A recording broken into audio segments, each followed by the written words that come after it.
Ladies and gentlemen, it is my privilege to introduce our host for the week, Orleans Parish Sheriff Marlon Gussman.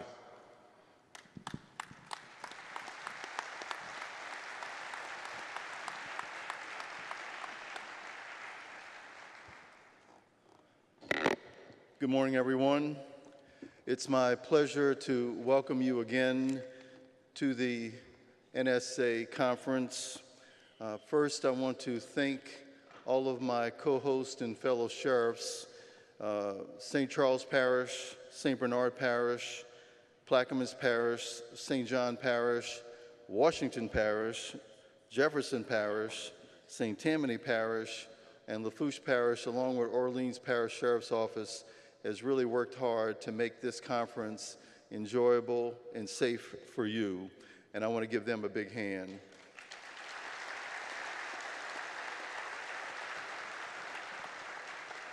And of course, all of the volunteers and staff that have come out here and just sacrificed and done a great job to make sure everything goes smoothly.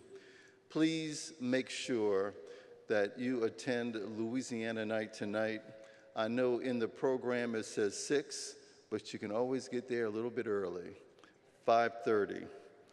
Never too early. We're cooking a lot of good food, and we're going to have a great time. Thank you all again for being here. Thanks.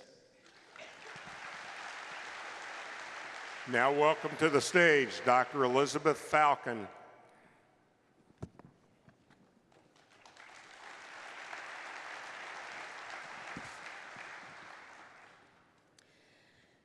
Good morning, everyone. I am so happy to be here. I'm Dr. Elizabeth Falcon of Falcon Inc., and this is Dr. David Stevens, Vice President of Falcon Inc. Just a few quick words about our industry today. More than 3 million children have a parent behind bars. Today, there are more mentally ill behind bars than in psychiatric institutions. The 3 largest jails, Cook County, LA, Rikers, has 11,000 mental health beds. The 3 largest state mental health systems have only 4,000 beds. Of the last 185 public mass shootings, 59% of the shooters had a diagnosed mental disorder or a serious mental illness. To make matters worse, the lack of requirements of results-based mental health practices has increased the likelihood of individuals returning to jail. We at Falcon Inc. can help bring real solutions and real results to the table. And based on that information and data that Dr. Falcon just presented, we wanted to give you a little bit of information about who we are at Falcon. We're a nationwide consulting and management firm with dozens of specialized correctional mental health experts and hundreds of years of collective experience in mental health in the field. We have worked in the jails, in the prisons, and understand the needs of the mentally ill who are incarcerated. Using Falcon methods grounded on the most innovative practices, we design and implement programs to meet your needs and the needs that are the most complex. All of you sheriffs are so very well aware of the complexity and the problems presented by having mentally ill in your jails. And so we really want to be a partner with you and to assist you in working with those situations and issues as they arrive. We can help you by bringing proven solutions for suicide and liability reduction, elevating inadequate mental health systems, consent decree compliance, restoring incompetent inmates to stand trial, and reentry and recidivism reduction. And that's just a few of the services that we can provide for you. We're very much proud partners and supporters of the NSA. We have a booth over in the exhibit hall and would love to visit with any of you about how we can help you in your system. Thank you.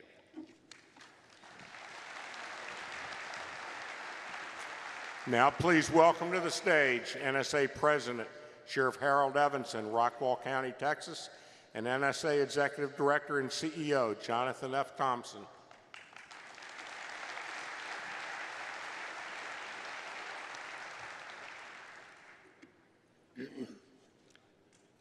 morning to all of y'all, and welcome to the 2018 Annual Education and Technology Expo of the National Sheriff's Association. It's great to see all of you here in New Orleans. I hope you are looking forward to a great conference. I know I am.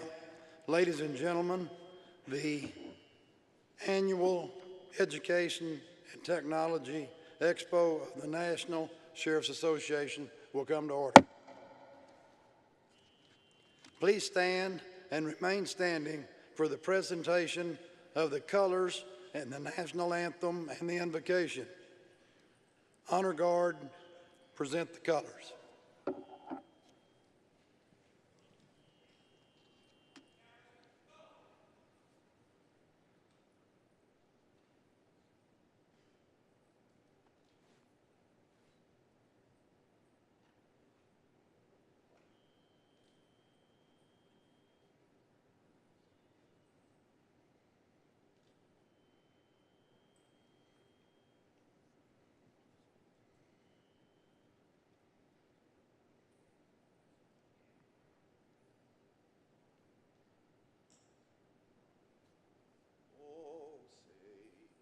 And you see by the dawn's early light what so proudly we held at the twilight's last gleaming, who brought stripes and bright stars through the perilous fight.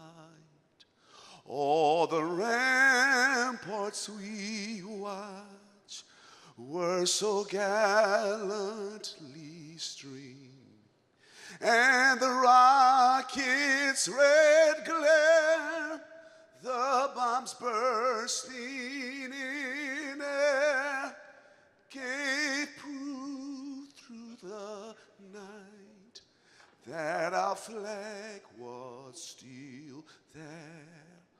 Oh, say does that star-spangled banner yet wave o'er the land and all the free, and the home of the brave.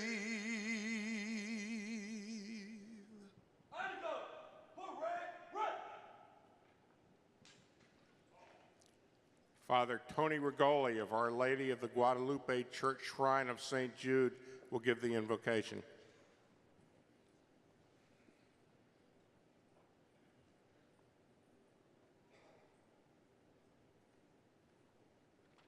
Before we begin this morning, we'd like to take a moment of silence for two deputies who were killed in the line of duty in Wyandotte County, Kansas.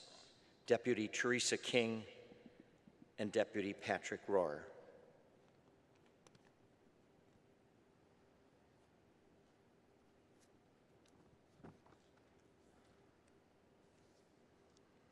Let us pray. In Matthew's Gospel, Jesus says, "Blessed are the peacemakers." Gathered today, Lord, are our brothers, our sheriffs, from all over our nation. They are called to be peacemakers. They gather among their brothers and their sisters who carry the weight of protecting the people in their community.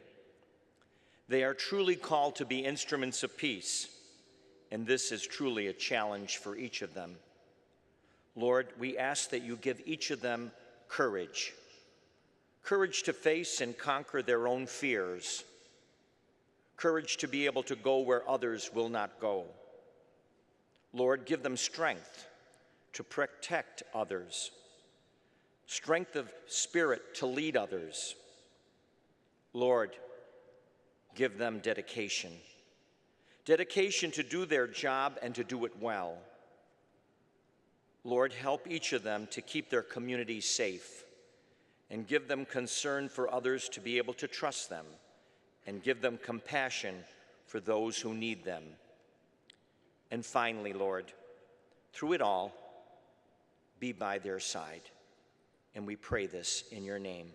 Amen.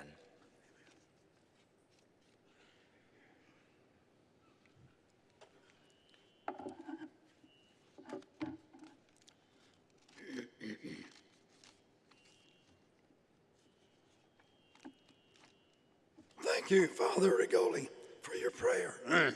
Ladies and gentlemen, please be seated.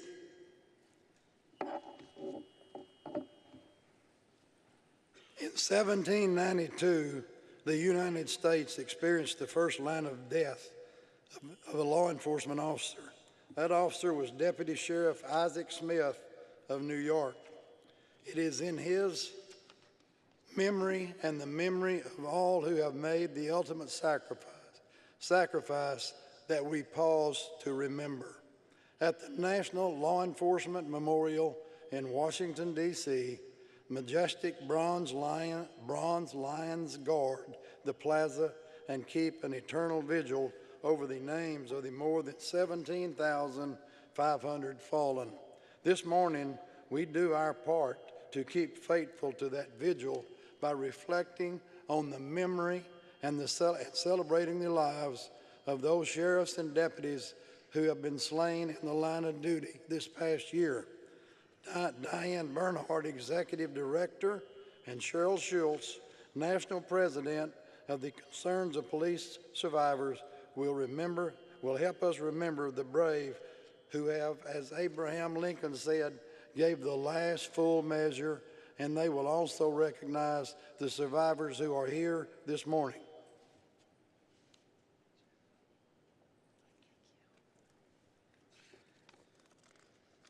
Good morning.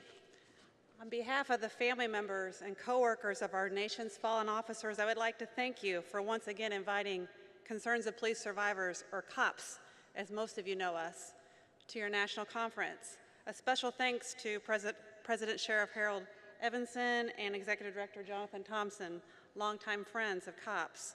We've enjoyed a long partnership with NSA, and our organization is your organization. We exist to support you and your law enforcement career, and we are your insurance policy that if something were to ever happen to you and to admit your family would suffer the unimaginable loss of losing an officer, that we will be there to care for your family for as long as you need us. In 2017, we recorded the loss of 135 law enforcement heroes. On Friday of this week, our nation mourned the loss of 2 heroes, Deputy Pat Rohr and Deputy Teresa King of the Wyandotte, Kansas Sheriff's Office. Special prayers for that agency and family.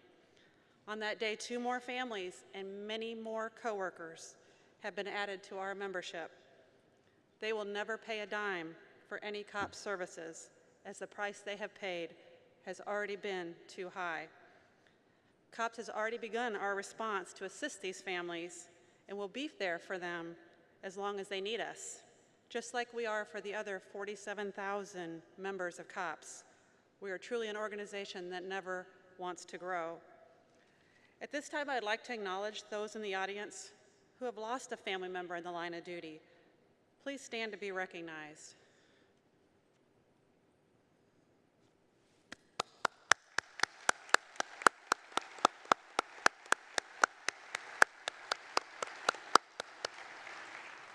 I have been told that a family of a fallen officer's greatest fear is that their officer will be forgotten. Please rest assured that we will always remember your dear family member and our heroes. We will never forget. 13 years ago, I was working as a Columbia, Missouri police officer when a very dear friend of mine, Officer Molly Bowden, was shot on a traffic stop. She was 26 years old. She died 30 days later. As you can imagine, the loss of a brother or sister in blue is a life-changing experience and completely devastating. I'm happy to say in 2018 that COPS is prepared to assist not only families, but also those coworkers who often set aside their own grief to help the family or to just get back to work. The culture in law enforcement has begun to change to recognize that there is no shame in, and it is our duty to also take care of our agency's greatest resources, our law enforcement officers and deputies. I would like all of you who have lost a friend or coworker in the line of duty to also stand and be recognized for your loss.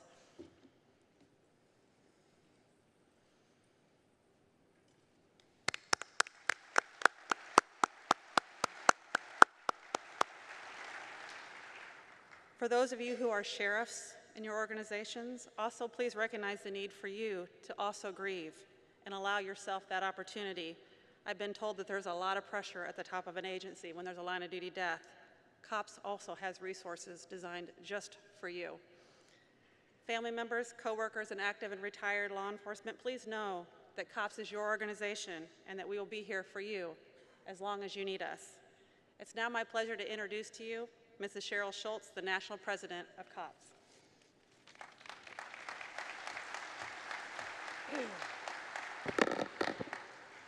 Thank you, Diane. On August 17, 2002, my life and the life of my 8-year-old son, Kagan, were changed forever.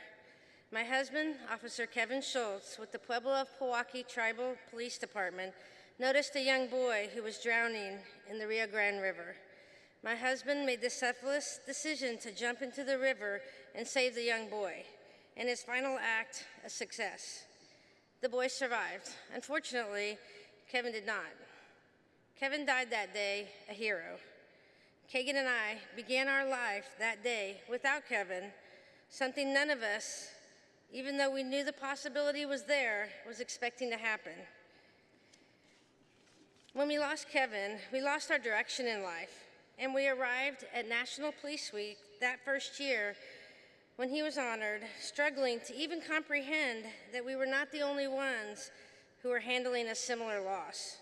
You see, at that first Police Week, when Kevin was honored, I also found COPS. I learned that I was not alone, and over the past 15 years, COPS has helped reestablish my direction and help Kagan find his way forward as well. We have attended kids camp and retreats, we have received scholarships, and we have reconnected just being alive with actually living going forward. And now we give back. And trust me, there's also healing in that. On behalf of those of us who have truly living with the unimaginable loss of losing our partner in life, please know that the support of the law enforcement community and knowing our officers will never be forgotten is so important. Every time you ask us to come help you, remember, we also get so much out of the process. I remember Kevin every single day, and every time I get to talk about him, I smile a little more inside.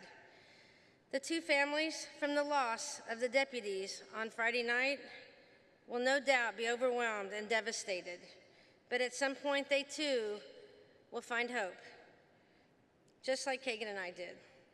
And I, because of COPS, will be a part of that. Thank you for inviting COPS into your agencies and into your hearts. We honor our officers by continuing to support you. God bless all of you. Please stay safe always. It is my prayer every day. Please start the video.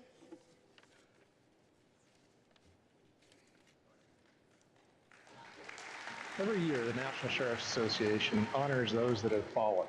We honor the deputies, and we honor those sheriffs, and we honor the men and women who are members of our law enforcement community.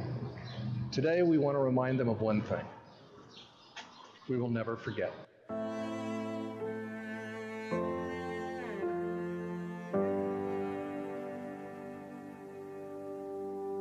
Red and blue lights cover 75 like a train. Miles of cars full of people with nothing to say. The sun's out, you think that it's just another November day. Oh, and I can't help but be mad knowing I'll leave and you're gonna stay. They called me on a cell phone telling me there's an officer down, and we prayed for a miracle, but you didn't come back around. Oh, I kissed you goodbye.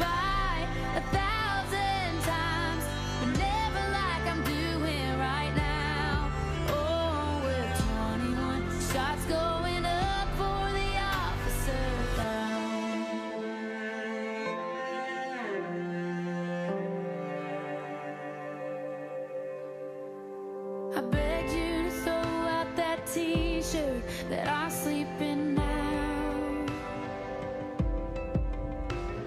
And badge number 457 is all over town. And people keep asking if there's anything they can do, but no one can give me back you. They call me on a cell phone telling me there's an officer down.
Ladies and gentlemen, please stand for the rendering of honors and remain standing for the retiring of the colors.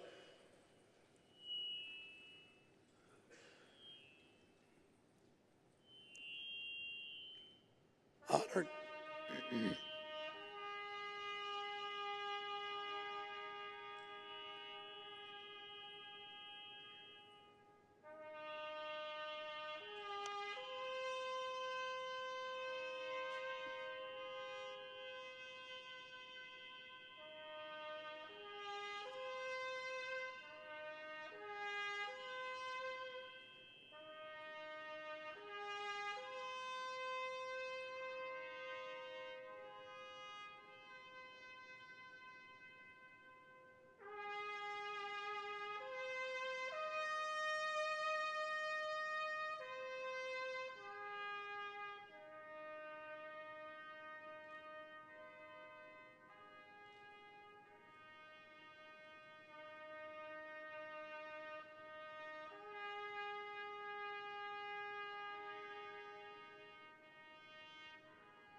Honor Guard, retire the colors.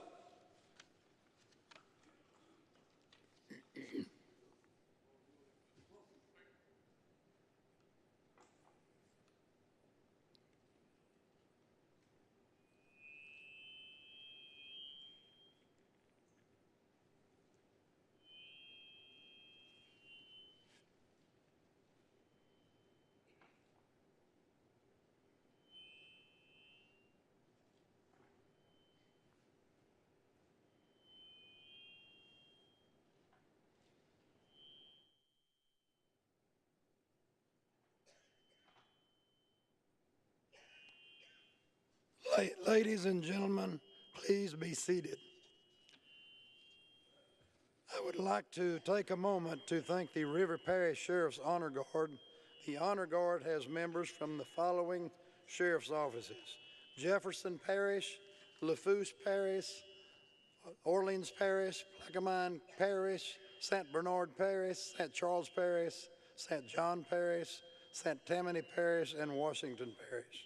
The Honor Guard is under the direction of Agent Brandon. Jackson Orleans Parish Sheriff's Office, I would like to thank Deputies Dylan Goff and Scott Kaiser from Plaquemines Parish Sheriff's Office under the direction of Lieutenant Sidney Smith for their performance of Echo Taps. Thank you also Pastor Tyrone Jefferson of Abundant Life Church for singing the national anthem. And finally, I would like to give a special heartfelt thank you to Diane Barnard and Cheryl Schultz. The concerns of police survivors have been steadfast in their support of NSA, and their dedication is truly amazing. They honor us each year. They honor us with their presence each year. We have 543 exhibits represented by 356 companies in the exhibit hall. I encourage all of you to visit and spend time in the exhibit hall. Without our exhibitors, we would not be able to hold this conference. We all know that this week would not be possible without the support of our wonderful host, Sheriff Marlon Gussman and the Orleans Parish Sheriff's Office, as well as Sheriffs of Louisiana and the Louisiana Sheriff's Association. Their strong support is a key ingredient to our success. There is a lot to do in the next several days, and I hope you take advantage that all our conference has to offer. It is now my privilege to recognize the members of the NSA Executive Committee, Board of Directors, and past presidents who are here with us this morning. Please stand.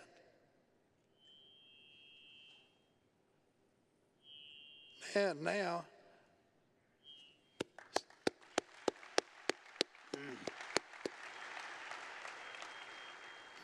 I would like to recognize all newly elected first-term sheriffs and first-time attendees.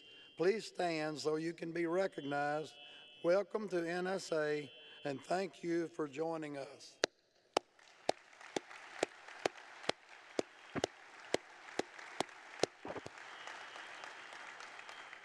I would also like to take this opportunity to thank our special guests joining us this morning. We welcome representatives from the various bureaus and offices of the United States Department of Justice, the Department of Transportation, Department of Homeland Security. We are also privileged to have guests with us from other law enforcement and correctional associations. They have all traveled a great distance to be here, and we welcome them.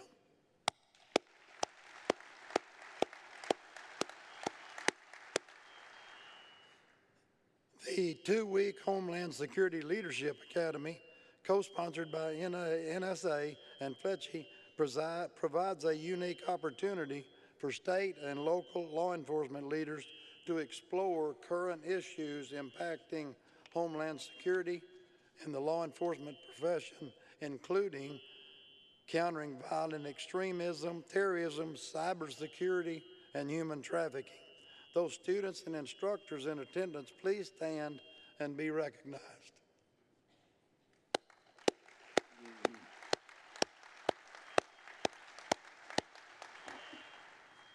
We would like to recognize and thank William Fallon, Director of FLETCH, not only a friend of law enforcement, but a stalwart friend of NSA. Please welcome to the stage Sheriff Joe Lapinto of Jefferson Parish.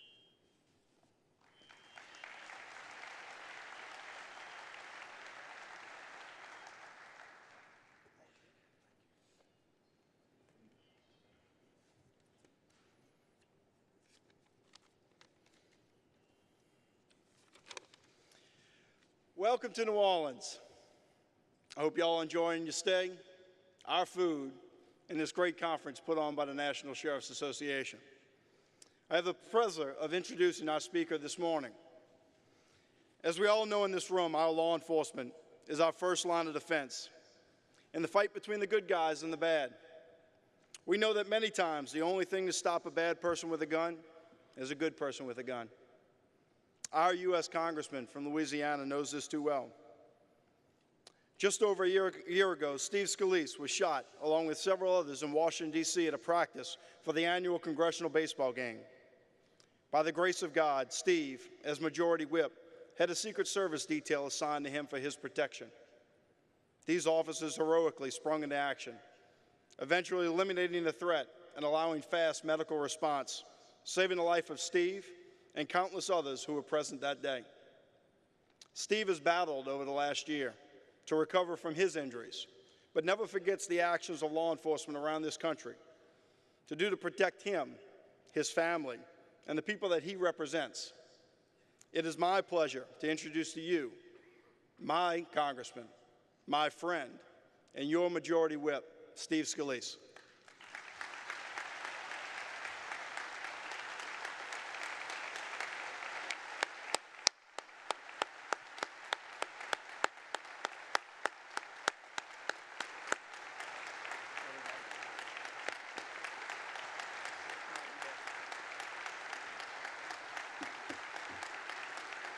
Thank you all. Appreciate that warm welcome. Joe already welcomed you to New Orleans, so I will just congratulate you on making it up this early after a good evening out in New Orleans enjoying that food. It's really an honor to be asked to speak before the sheriffs of this country. And we just saw a few minutes ago just something that can bring you to your knees, but it shows you the ultimate price that's paid by so many of our law enforcement, and why you are the true embodiment of that thin blue line, and what the thin blue line really means, and why it's so important that we all support our local law enforcement.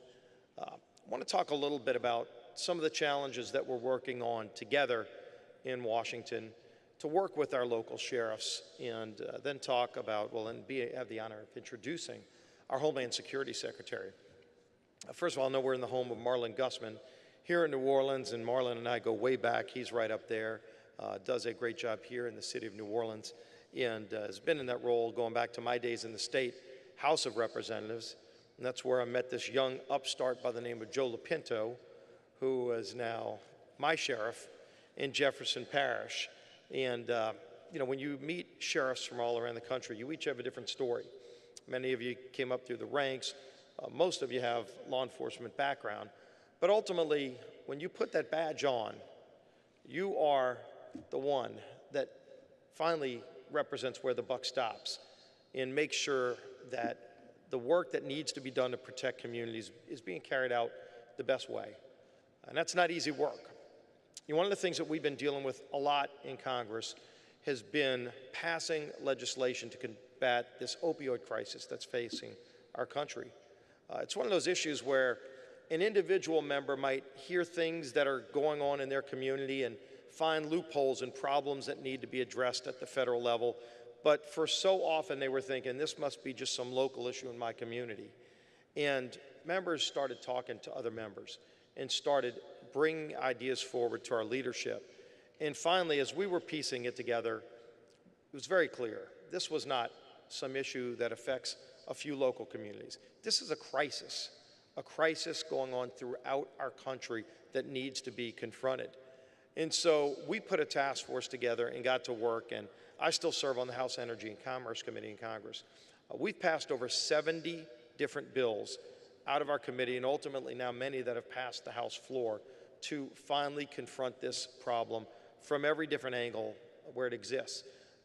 We've got dozens of bills all the way to President Trump's desk where he's recognized this problem too. And what we're working on is many, many tools to allow you to have more things that you can do to finally combat this local crisis with national help from us in Washington. So that is something that's moving through Congress that I think is critically important, that we not only get to you, but then make sure that we're working with the Sheriff's Association so that you know exactly what you have available to you to combat the crisis. I want to talk also about immigration, and that's really where we've been working so closely with Secretary Nielsen. We have had an immigration problem in our country for decades. So many of our colleagues, as we're working through the process of trying to be able to pass a bill on the House floor, we harken back to the 1986 Act. And in the 1986 Act, it was the last real major overhaul of our immigration system. And the flaw of that was back then, they talked about a lot of things, but ultimately they passed amnesty and they promised border security. And for whatever reason, we never got around to the border security side of this problem. And frankly, that's where the problem starts. That's where the problem needs to be addressed first. And so that's what we've been focused on in this latest effort, working closely with President Trump. And look, this issue was front and center during the presidential campaign of 2016. President Trump talked everywhere he went about building the wall. In the bill that we're working on, we fully fund the president's efforts to build that wall, that first line of defense. And it's not just a wall that we're talking about. It's all the tools that go with it. It's more ICE agents. It's technology, the modern technology that's available to help us manage the border and secure the border. And then we deal with a lot of the interior issues, and that's where Secretary Nielsen comes in. Of course, what we've been hearing back from so many sheriffs are the problems with ICE detainers. And first of all, the fact that there's a lot of ambiguity in the law, and many of you operate under threats of lawsuits. We need to tighten that language up and make sure that you're getting properly compensated for the people that you're holding in your prisons that are federal detainees. We work on a number of other things too, but where Secretary Nielsen, her office, has been especially important, that is in identifying the loopholes that exist in the law. There are so many things, and as we've been working through, and my job as Majority Whip, not everybody completely understands the job. If you watched House of Cards, you might have one impression of what the House Majority Whip does. The real job is putting coalitions together to pass our agenda. And on the House floor, it takes 218 votes to pass a bill. Now, with a majority that exceeds 230 on the Republican side, you might think the job's easy. What do you do, Scalise, with all those extra votes? Well, if you can imagine, not all Republicans think alike. And so my job, and frankly the funnest part of the job, is I get to work with all of the different factions within the Republican conference.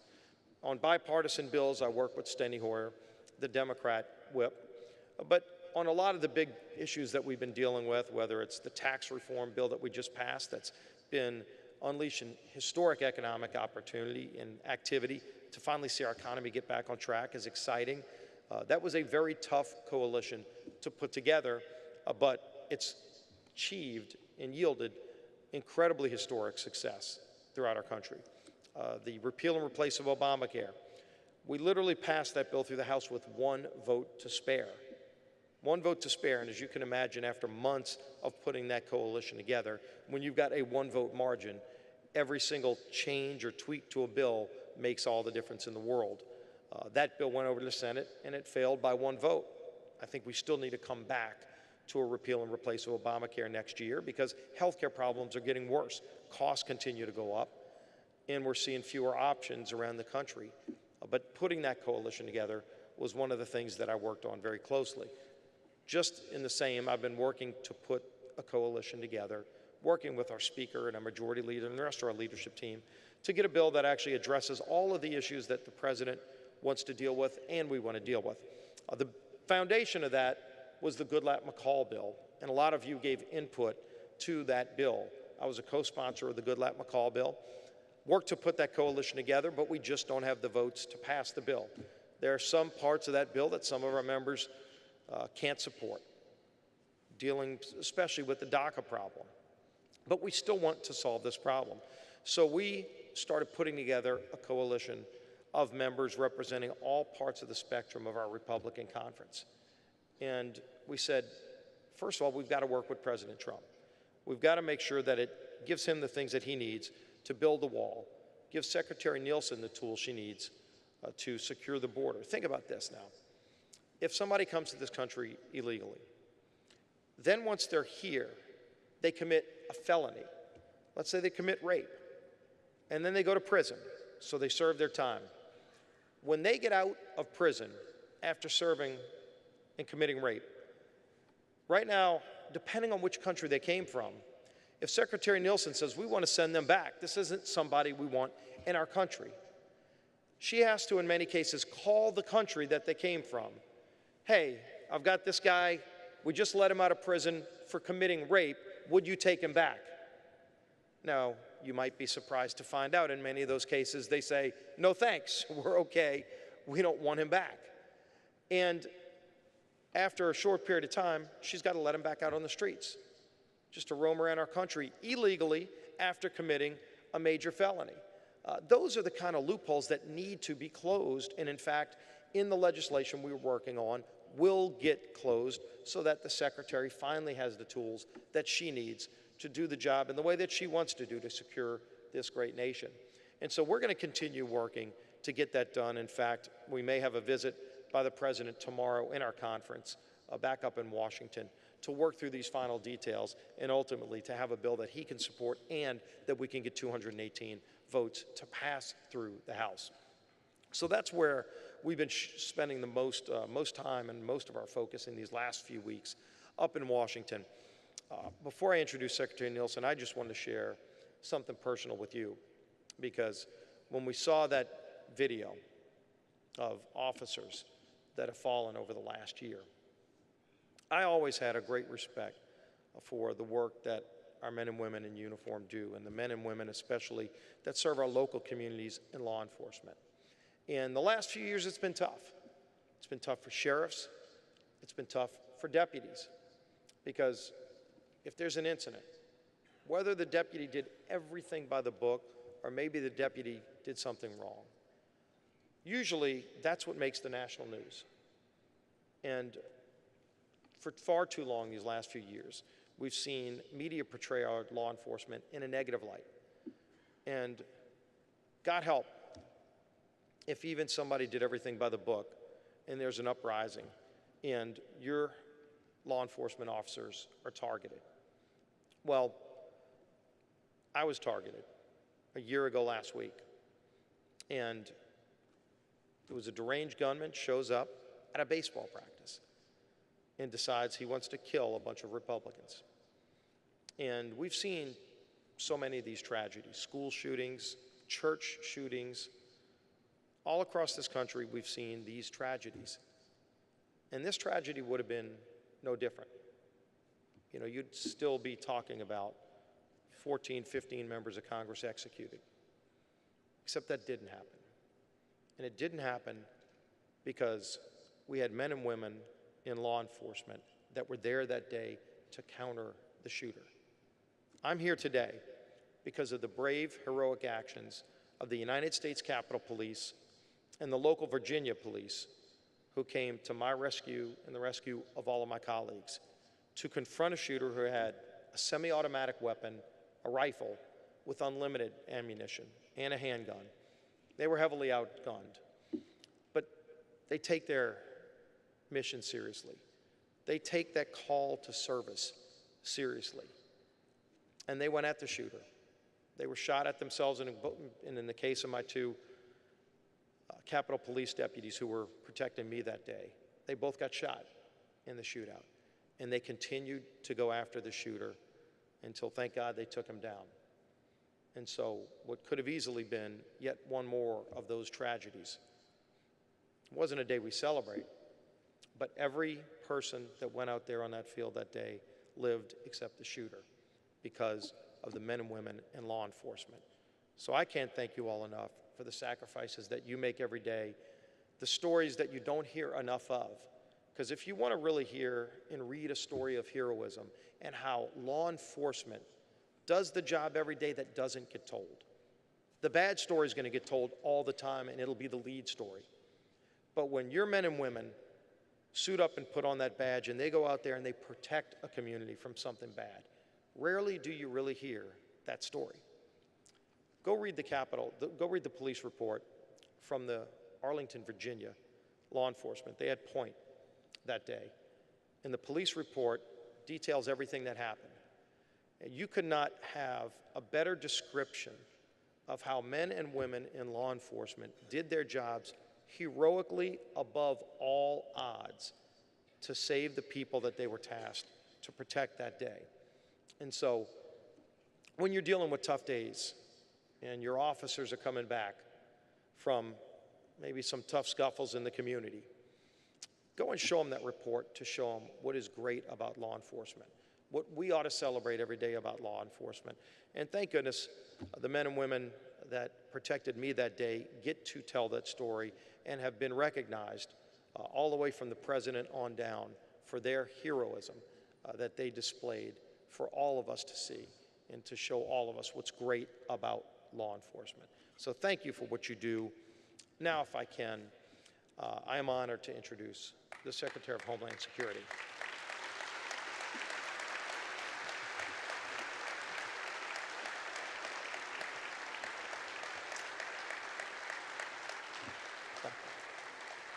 She is here right now. Kirsten Nielsen has done an incredible job in just a short few months, but she's not somebody new to this job. She worked her way up through the ranks. In fact, the first Secretary of Homeland Security to actually work her way up through the ranks, serving from the beginning of when this department was created back in 2001 after September 11th. She has been great to work with at identifying the things that Congress needs to do to close loopholes so that she can do an even better job, but she's already doing a great job keeping this country safe. If you would join me in welcoming the Secretary of the Department of Homeland Security, Kirsten Nielsen.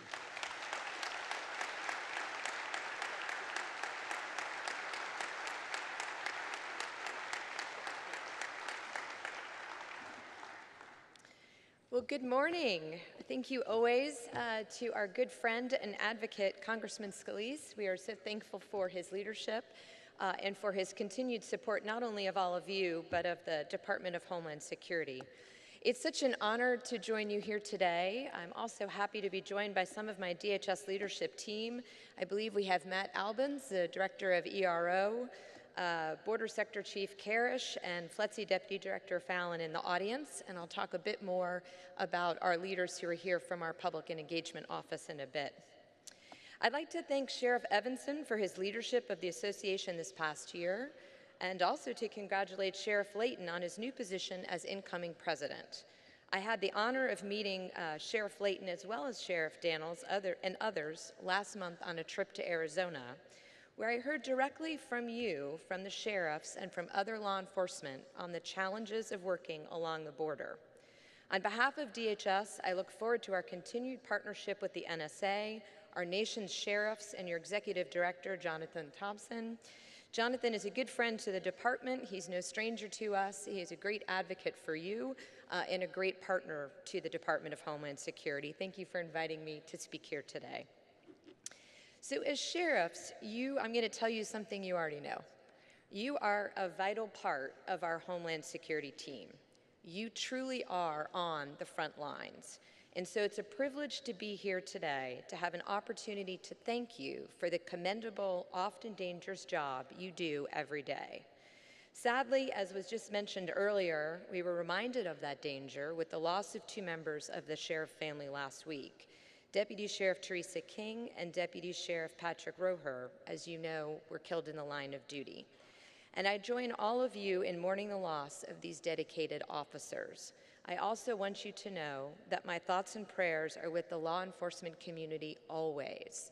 I'm always praying for the job that you do. Law enforcement is a calling for a select few who are tireless, faithful, and dogged in executing their duty to protect their communities from danger and in honoring their oaths to uphold the law. On behalf of the men and women of DHS, thank you for your dedication and your sacrifice.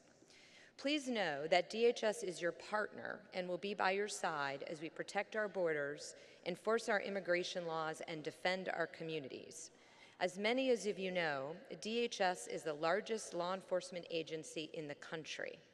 I am proud to support all law enforcement, your passion, your mission, your commitment to fight for what you need to do to protect your communities. I will always support you. You have an advocate in me. And just as I do for the men and women of DHS, I will carry the banner to get you the authorities, tools, and resources that you need to do the job the American people ask.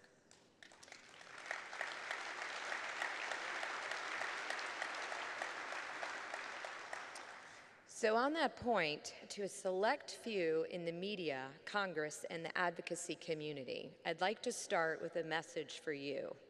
This department will no longer stand by and watch you attack law enforcement for enforcing the laws passed by Congress. We will not apologize.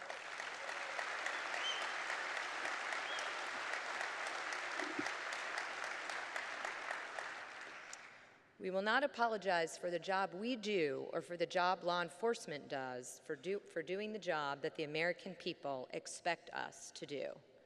Unfortunately, for political gain, as we have seen, some politicians are trying to pit state and local law enforcement officials against federal officials. This blue-on-blue approach is a disservice to the public and every law enforcement official around the country, and it must stop. This morning, I want to discuss with you 3 threats that will require collaboration and partnership with you. I want to start off by addressing what Congressman Scalise already captured so well, so I'll keep some of it brief. But one of the most prominent homeland and national security threats facing the department and many of you today is the threat to our nation resulting from the lawlessness at our borders and a lack of respect for our immigration laws. Make no mistake, our border is in crisis. We might not be seeing the numbers that we saw at the height of 2014, but we're seeing increase in drugs, increase in traffickers, increase in smuggling, increase of terrorist awareness of the loopholes that allow those to enter illegally and stay within our communities. We also see thousands of people who have no respect for our laws, and we see our inability, once we apprehend them, to detain them and deport them. As I mentioned last month in Douglas, Arizona, I had the opportunity to meet with a group of sheriffs whose communities are often on these front lines as smugglers, traffickers, and transnational criminal organizations take advantage of our unsecure border. I would especially like to thank Sheriff Daniels of Cochise County for hosting that meeting. And thank you to Sheriffs Layton, Martinez, Napier, Wilmot, and Wolfinger for sharing your thoughts and concerns with me. During that meeting, we agreed to establish a periodic meeting schedule, and I look forward to sitting down with you again in July. These sheriffs see firsthand that border security at its heart is an issue of law and order. Whether it's CBP or ICE agents and officers or local law enforcement, these professionals confront the ugly business of human trafficking and drug and human smuggling on a daily basis. But they also confront the reality of the humanitarian crisis unfolding. From rescuing illegal immigrants in the desert to uncovering them in packed and overheated trailers, law enforcement bears witness to the effects of our most vulnerable, our children. And the gang violence and recruitment of children is not limited to illegal alien children. During my visit last month, the sheriff shared with me a picture, a horrific one, of a 14-year-old boy, an American citizen, who was recruited by a Mexican drug cartel to smuggle drugs. That kid, unfortunately, way in over his head, lost his load of drugs. In retaliation, he was repeatedly stunned with a taser and savagely beaten with a board. The picture, to say the least, was difficult to look at. These cartels are infiltrating our communities, corrupting children, and hurting our citizens. Make no mistake, they are not humanitarians. They prioritize profit over human life. Our challenge moving forward as a community is to identify what we can do to address these complex problems together. The men and women who have sworn to protect our communities have expressed their frustration with previous administrations failing to act. Thank you, President Evanson, for your recent letter to me underscoring this point. But that failure to act has changed under this president. Securing our nation's borders and empowering the men and women in uniform on the front lines to carry out their missions is a priority for this president, this department, and for me personally. Our Border Patrol agents are working tirelessly with you, but they need additional resources and authorities. That's why President Trump is calling for a border wall system. The operators have spoken and asked for a system in very specific, very defined areas of the border. As a result, we are building the first new wall in 10 years. But this system goes way beyond a wall and includes, as the Border Patrol and our nation's sheriffs have requested, the technology, transportation infrastructure, and personnel to support a secure border. While we are very glad to have construction underway, we need Congress to fully fund the border wall system, and I am hopeful that legislation soon to be acted on in the House will authorize these resources. But there's more that needs to be done beyond a wall system. We must continue to enforce the laws as passed by Congress and to close dangerous legal loopholes that serve as pull factors to those seeking to illegally enter the country. We need to be clear. Illegal actions have and must have consequences. No more free passes, no more get-out-of-jail-free cards, no more lawlessness. Today, DHS is referring those who illegally cross our borders to the Department of Justice for prosecution. I'm sure you'll hear more about this later from Attorney General Sessions. It is important to note that every day in communities across the country, if you commit a crime, the police will take you to jail, regardless of whether you have a family. I want to take a minute to address the consequences of actually enforcing our immigration law. There has been much outcry, consternation, and frankly, misinformation for many in the press, in Congress, and advocacy groups over the last few weeks that we at DHS are intentionally doing things that are unhumanitarian, that are cruel, immoral, and disgraceful. We are doing none of those things. We are enforcing the laws passed by Congress, and we are doing all that we can in the executive branch to protect our communities.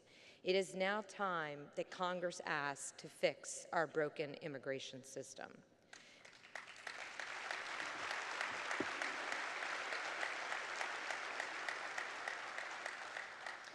DHS and you on the border and in your communities around the country are faced with the reality not of our making.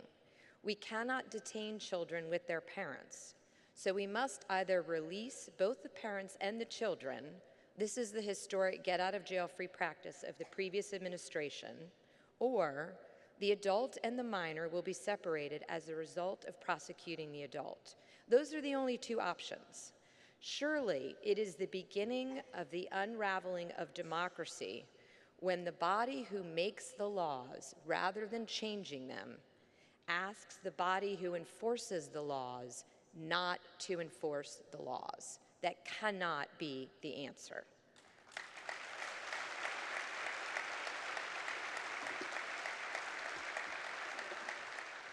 It is important to note that these minors are very well taken care of. Don't believe the press.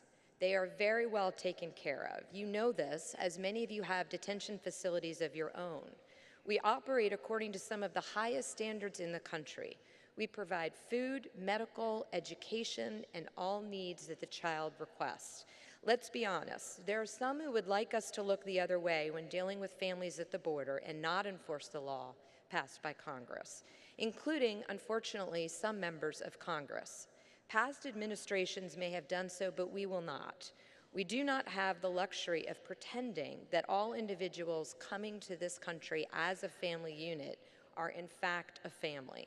We have to do our job. We will not apologize for doing for our job. We have sworn to do this job. This administration has a simple message. If you cross the border illegally, we will prosecute you. If you make a false immigration claim, we will prosecute you. If you smuggle illegal aliens across an extraordinarily dangerous journey, we will prosecute you.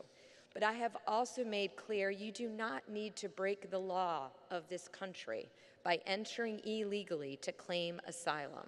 If you are seeking asylum, go to a port of entry. For months, staff at CBP, ICE, and USCIS and I have been on the Hill briefing members about the threat posed by these loopholes and discussing ways to close them and to fix our broken immigration system. So let me take just a couple minutes to walk you through a few of these legal loopholes that DHS and you and your communities must confront every day, and the solutions that we have requested from Congress.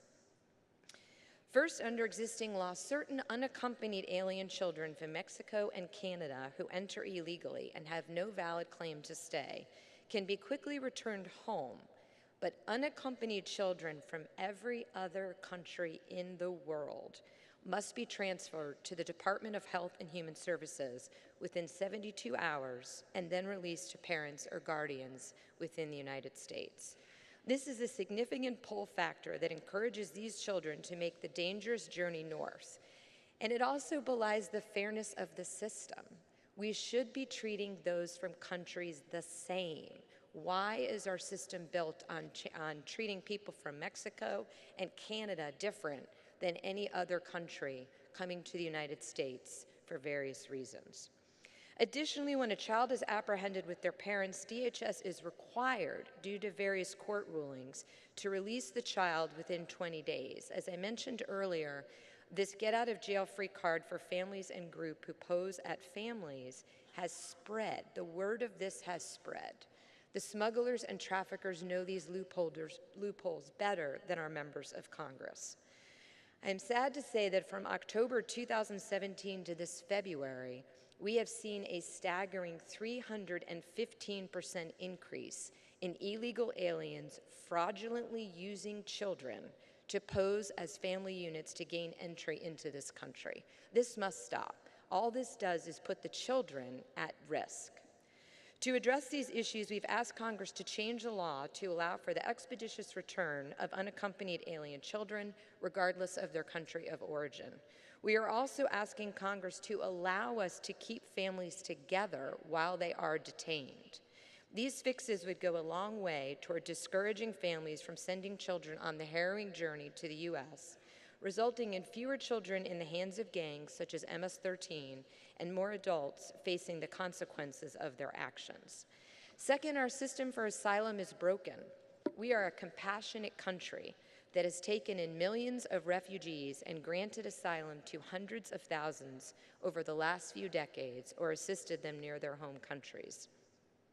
Since 1975, the United States has welcomed more than 3 million refugees from all over the world, and each year typically admits nearly 2/3 of the world's settled refugees. That is more than all other countries combined. So unfortunately, because we have an incredibly low standard for claiming credible fear as part of the asylum process, our generosity is being abused. As a result, over the last 7 years, we have seen the number of individuals claiming asylum skyrocket. Before 2011, approximately 1 out of every 100 people arriving illegally claimed credible fear and sought asylum in the United States. Today, that number is 1 out of every 10. The result of such a low threshold for an initial credible fear screening is an asylum backlog of 600,000 cases. These applicants sit in limbo for years waiting for resolution. After passing the unnecessarily low standard of initial screening, applicants can live and work in the United States for years. This is true even for the 80% who are ultimately rejected for asylum at their final adjudication after multiple appeals. For the 20% who truly need asylum, they are mired in the years-long backlog and remain in limbo. To address this issue, we've asked Congress to adjust the standard of proof to prevent well-coached applicants from uttering the magic words indicating a fear of returning home. This change would ensure that those who deserve asylum find it quickly so that they can begin their new lives in our country. Finally, as you well know, many communities have adopted sanctuary policies that protect criminal aliens from federal law enforcement. I don't need to tell you more about this. But instead of turning their criminals over that are in their custody to ICE to face immigration proceedings consistent with our law, these communities shelter them and release the criminals back onto our streets. They often refuse to simply cooperate with us as we attempt to enforce the law. To address these issues, and as Congressman Scalise mentioned, we are asking Congress to fully authorize ICE detainers and, importantly, to provide indemnification for jurisdictions who willfully comply.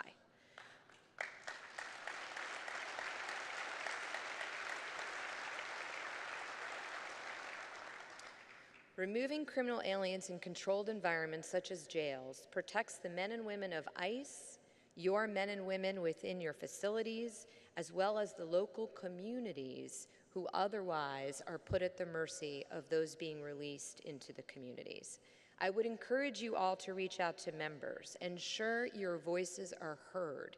It is important that you also have the ability and the authority to protect your communities and to work with federal law enforcement. In the meantime, as ICE's state and local law enforcement partners are increasingly challenged in court for facilitating the secure and orderly custodial transfer of criminal aliens to ICE, NSA has been a strong partner in working with us to address this public safety issue. For example, as many of you know, NSA and the major county sheriffs of America worked with us at ICE to develop a new process to clarify that aliens held by these jurisdictions are held under the color of federal authority. This thereby affords local law enforcement liability protection from potential litigation as a result of faithfully executing their public safety duties. Earlier this year, ICE announced 17 basic ordering agreements with various Florida sheriffs that aim to prevent the release of criminal aliens back into the community. ICE is instituting this process with a small number of partner jurisdictions in order to ensure a smooth rollout, but intends to gradually expand implementation with willing law and partners over the coming months. I ask you to reach out if this might be something of interest to you. Going into this week's vote in Congress, my message to members is clear. You have a choice. If you want to secure our borders, if you want to keep gangs such as MS-13 out of our communities, if you want to address the fundamental issues driving illegal immigration, if you want to restore the rule of law, you must close the legal loopholes.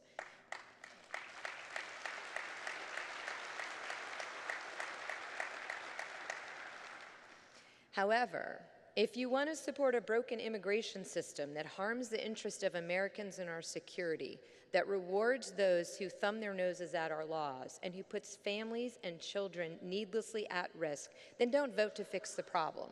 It's a simple choice, and I ask you, I urge you to take action. For those who have complained about this administration's vigorous enforcement of the law and the results of that enforcement, this is your opportunity to work with us to fix the incentives and encourage and even reward people who violate our laws, and even worse, put themselves and their families at risk of harm in the hands of smugglers and gangs. This is a complex and emotionally charged issue. It will take courage and cleared-eye solutions to address. I am optimistic that we will see members this week roll up their sleeves and work with us to fix these challenges. As Secretary, I'm willing to work with any member who seeks to solve this. I ask you to reach out. I know I certainly will be reaching out to you this week. As Representative Scalise said, it is an issue that every one of the last 4 administrations has faced. It's time to fix it. So let me just quickly touch on a brief few issues that we have in common. Human trafficking. Aside from immigration, we also have several other challenges that we face as a community that requires our collaboration. Today, almost every community is affected by the modern-day slavery known as human trafficking. President Trump has made combating this a priority across the government and has directed federal agencies to jointly address this significant problem. At DHS, we leverage our law enforcement resources to target traffickers and disrupt and dismantle their criminal enterprises all along their illicit pathways. ICE Homeland Security Investigations conducts law enforcement operations for both international and domestic trafficking cases, and ICE victim assistance specialists help trafficking survivors rebuild their lives. In 2017, ICE HSI initiated 833 human trafficking cases, resulting in 1,602 criminal arrests and the identification and/or rescue of 518 trafficked victims. USCIS provides eligible non-citizen trafficking victims with immigration relief, and Customs and Border Protection identifies victims along our borders and at our ports of entry. Our Federal Law Enforcement Training Center teaches law enforcement professionals to identify victims and conduct trafficking investigations. It's no secret that TCOs are using their networks to smuggle dangerous drugs, illegal aliens, and potential terrorists into our country. These TCOs, as you well know, have no concern for human lives. They are solely motivated by profit. These criminal networks are a significant and persistent threat to our nation's security, and we are working with you tirelessly to stop them. One example is Operation Safe Haven, an investigation into a loosely affiliated organization that coordinated the illegal movement of women from Mexico and Central America across the southern border and into brothels throughout the southern United States. As we saw in that operation, while human trafficking and human smuggling are not synonymous, human trafficking, of course, referring to people who are transported against their will, people who are illegally smuggled into this country are easy prey for traffickers, and we see more and more a connection between the two. So we must raise awareness. As the ICE special agent in charge in Atlanta said, this investigation identified women victimized through fraud, force, and coercion, including underage teens. At the Department of Homeland Security, the Blue Campaign is our unified effort to raise public consciousness about trafficking and bring traffickers to justice. We have toolkits, training products, and other resources on our website. They help private industry and law enforcement recognize the signs of trafficking specific to their line of work. I ask you to be part of our team and part of this greater global fight against human trafficking. The final topic I'd like to discuss briefly also affects every corner of the country. Representative Scalise also touched on this, and that is the drug trade, a massive source of income for TCOs and a key driver of desperation and violence on both sides of the border. The drug trade in the U.S. has reached epidemic levels, particularly with regard to opioids, which kill more than 115 of our fellow Americans every day. In April, I met with some of your NSA members as well as members of the National Association of Counties for a roundtable discussion on the opioid crisis. Many of you have seen this crisis in action every day. All state, local, and county resources are facing challenges. Emergency medical services are overwhelmed. There are challenges with foster care for children of opioid-addicted parents, and county budgets are being stretched to their limit. This is why the President worked with the U.S. Congress to provide for $6 billion in the next 2 fiscal years to address this growing crisis in our country. Despite the pull on your limited resources, at-capacity detention facilities, healthcare challenges, and personnel shortages, you have been more than willing to assist the federal government in our efforts. During the recent opioid roundtable, I listened with interest as some of your association members made presentations or commented about innovative initiatives being created in counties throughout the country to provide alternatives to solving this solution. The sacrifices you are making and the challenges you are facing have not gone unnoticed, and I want to say thank you for joining us in this fight as well. At DHS, combating this public health emergency is an all-hands effort, and we are tackling the problem at all stages, from the source, at the border, in the interior, over the internet, and through the mail. DHS, together with the Departments of Justice and State, work with law enforcement counterparts throughout the world, particularly those from China, Mexico, and South America, to share information on known sources.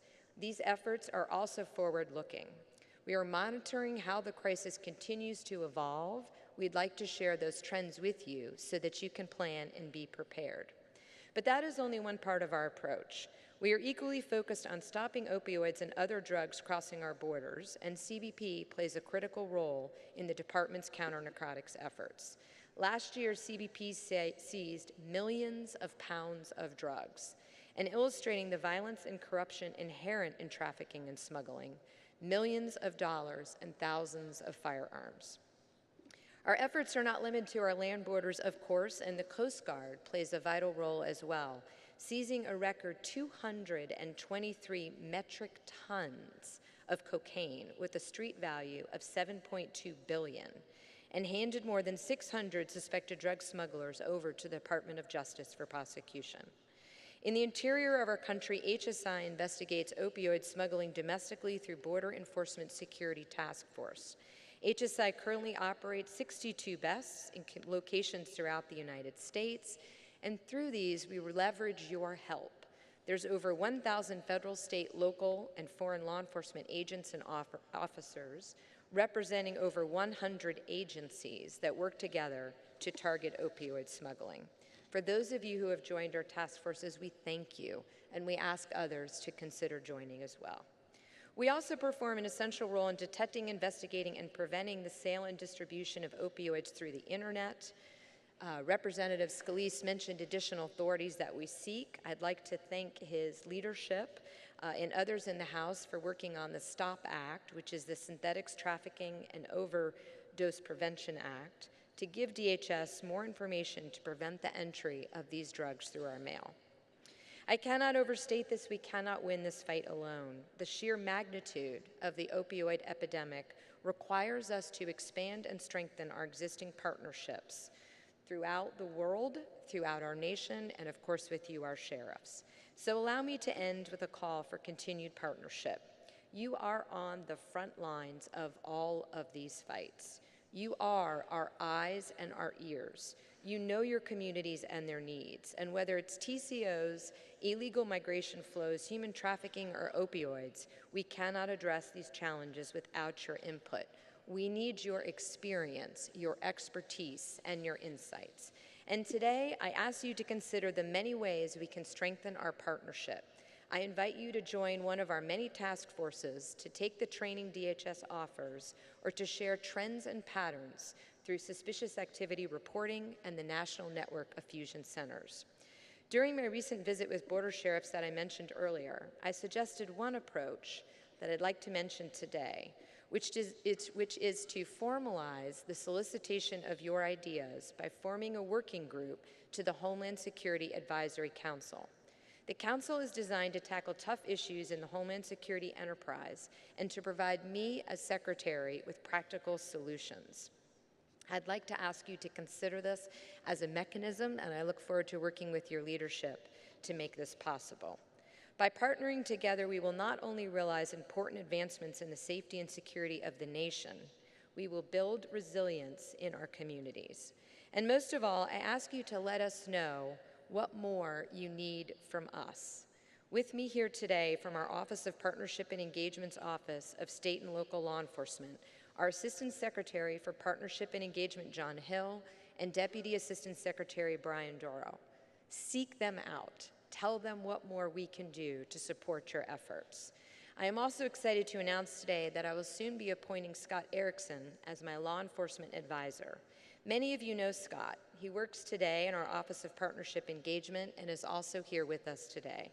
Soon, he will be bringing his deep law enforcement background into my office to make sure your voices are heard and that our partnerships can be deepened. The protection of our homeland can only be successful through partnership. I look forward to working with you on the challenges I discussed today, as well as emerging threats such as drones and chem-bio attacks. Please share lessons learned, what is working and what is not within your communities. Tell us the trends you see. I am honored to work alongside each and every one of you, and thank you to all sheriffs for making our country secure. Thank you very much.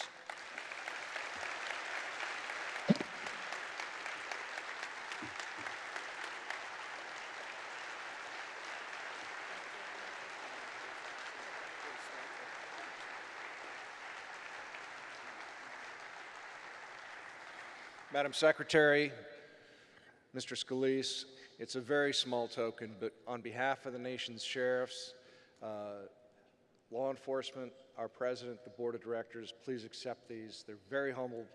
Thank you so much.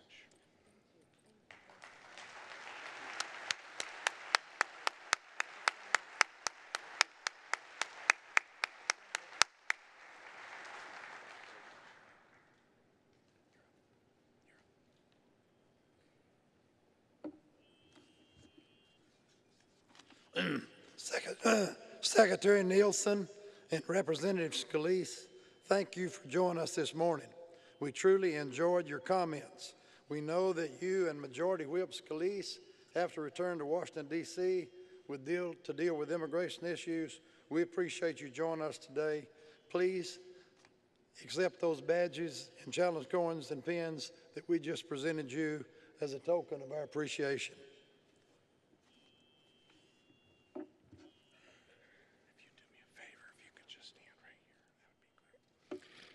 Ladies and gentlemen, National Highway Safety, Traffic Safety Administration, Northwestern University, NSA are proud to present the annual J. Stannard Baker Award for Traffic Safety.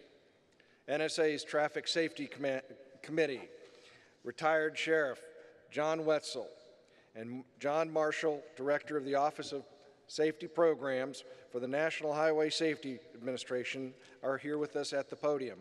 Established in 1984, this award recognizes a sheriff who has demonstrated outstanding and lifetime achievements in traffic safety. Ladies and gentlemen, we are very pleased to present the Stannard Baker Award to Sheriff James Vautour of Niagara County, New York. Please join us at the podium.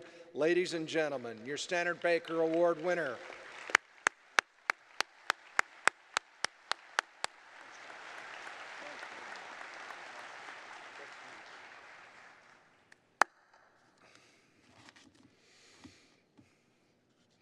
NSA recognizes that victims of crime have unique needs and that appropriate assistance to victims as well. They too will be joining us on this stage in a moment, but take a moment and watch as these gentlemen behind me, as this sheriff has done more to save lives on roads than anyone in this past year. Thank you so much, sir.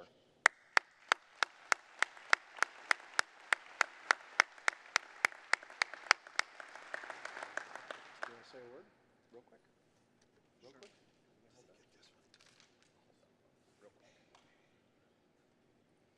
As any sheriff will tell you, this award, we're just the carriers of these awards. It's the great work of the men and women in law enforcement all over this country, and especially in the Niagara County Sheriff's Office, that make this happen.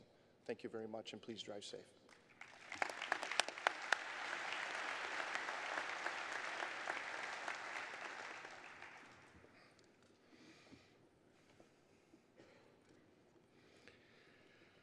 Because victims do have such unique needs, we have to think differently, and we have to work more cohesively to recognize those needs and take care of them. Accordingly, in an effort to focus more on national and local attention on the importance of law enforcement-based programs, crime victims, NSA annually recognizes a sheriff's office that has demonstrated outstanding programs and achievements in support of the victims' assistance. The Office of Victims of Crime provided the initial grant funding for NSA back in 2005. At the conclusion of the OVC grant in 2007, APRA Safety came forward to partner with NSA and continue this award. Josh Brunner, the president of the Public Safety Services Group at APRA Safety, has joined us on stage. We want to thank APRA for their generous sponsorship of the Crime Victims Award. The 2018 NSA Crime Victim Services Award is the Marion County, South Carolina Sheriff's Office, and accepting on behalf of the Sheriff's Office is Sheriff Brian Wallace and civilian victim advocate Miss Tammy Irwin.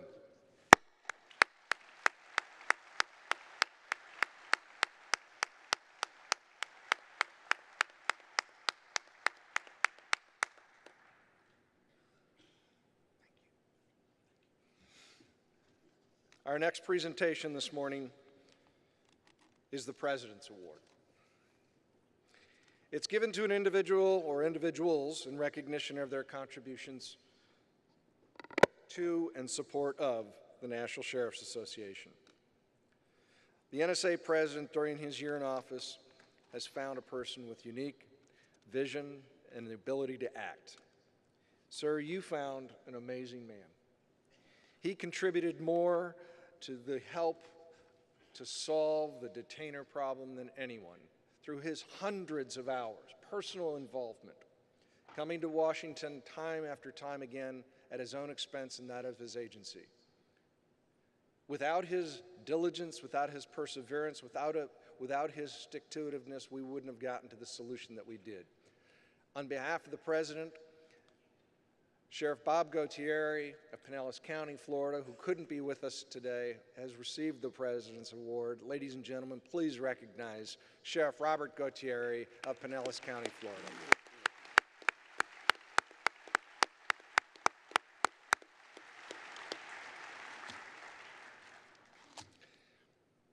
It's now our privilege to present the Ferris E. Lucas Award for Sheriff of the Year. Turnkey Corrections is generously sponsoring the award this year. I'd like to thank Dewey Wallen for his sponsorship. I'd also like to thank him for his support of your nation's sheriffs. The Ferris E. Lucas Award for Sheriff of the Year is bestowed upon a sheriff who is a member in good standing of the National Sheriff's Association and is serving in office when the award selection is made. The award recognizes a sheriff for contributions to the association and for improving and upholding the office of sheriff at the state, the local level, and at the national level. It also recognizes the sheriff's involvement and achievements in the community beyond the responsibilities required in the office.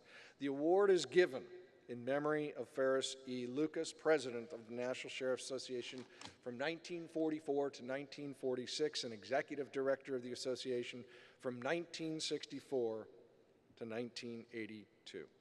Ladies and gentlemen, please stand and join me in recognizing the 2018 Ferris E. Lucas Award for Sheriff of the Year, Sheriff Keith Kane from Davies County, Kentucky.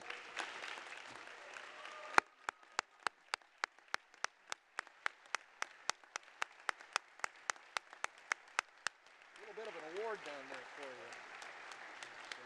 A wee bit of an award down there for you. If you'd like to say a few words. Thank you very much, ladies and gentlemen. Let me start out by saying thank you. First of all, to Sheriff Merlin Gusman of the New Orleans, did I say that right, New Orleans Parish, and his staff, and all the Louisiana sheriffs for their wonderful hospitality that we've all enjoyed since we've been here in their community. My appreciation, ladies and gentlemen, is sincere, it is simple, but it is many. First and certainly foremost, I want to thank God for leading me into a worthy career, for blessing me with the strength, the health, and the opportunity to serve in this most venerable office of sheriff. I want to say thank you to my good friend, Sheriff Peanuts Gaines, Sheriff John Aubrey, retired Sheriff Jerry Wagner, and all the Kentucky sheriffs for their timely advice and counsel during my tenure as the Sheriff of Davis County, Kentucky. And many thanks, too, to the Board of Directors and the staff of the NSA. Your work has always been exemplary, and your assistance when called upon by myself has always been invaluable. And it would be inexcusable, ladies and gentlemen, if I didn't thank the men and women who are most responsible for me standing at this podium today. That's the men and women, the deputies and staff of the Davis County Sheriff's Office. Any achievement or success that I have enjoyed is a direct result of their hard work, their dedication, and their ever-present professionalism. So if you would allow me, I accept this award not as the Sheriff of the Year, but as the Sheriff Office of the Year. Thanks to all of them for making me look good when, quite frankly, that wasn't always real easy to do, Greg. Though I am the recipient of this award this morning, I am merely representative of the tremendous efforts of those deputies that have been in my charge. And finally, and most importantly, I wish to thank my family. We all believe in family first. My beautiful wife, Charlotte, that is with me here today, my son, Jason, and his wife, Jennifer, and my two beautiful granddaughters, Alexis and Alyssa, who are somewhere out there. Many of you have watched them grow up at these conferences. They started coming here when they were 3 and 4, respectively. And quite frankly, thanks to BJ and Danny Glick, I am their third favorite sheriff. Without their love and support, encouragement, ladies and gentlemen, I'm nothing. So as you can see, I owe much to many, but I am immensely grateful to all of you. And please know and understand that I am both humbled and honored for this recognition. Thank you, and God bless.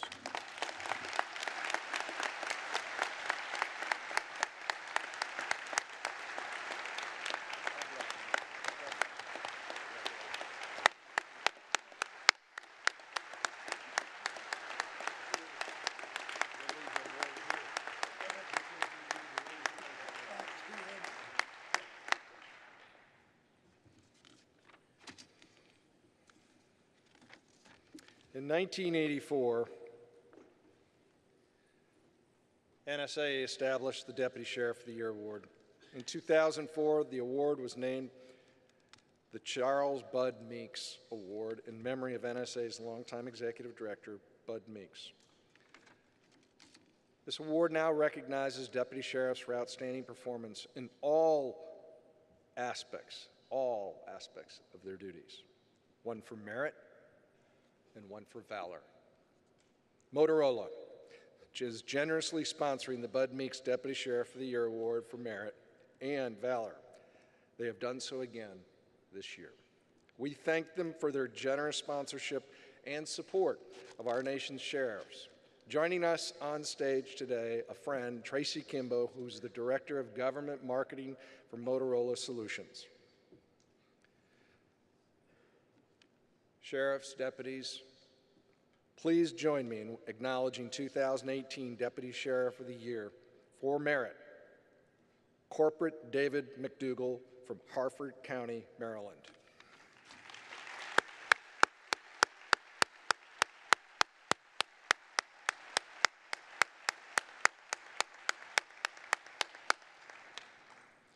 Now, many of you may recognize we're not going through their valor or their merit.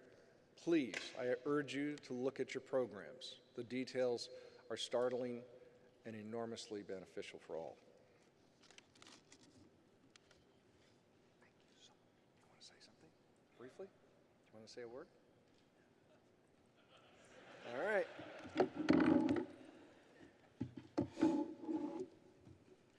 Thank you so much. Now, please join me in congratulating the 2018 Deputy Sheriff of the Year for Valor, Deputy Terry L. Harper of Hamilton County, Ohio. Please join us on stage.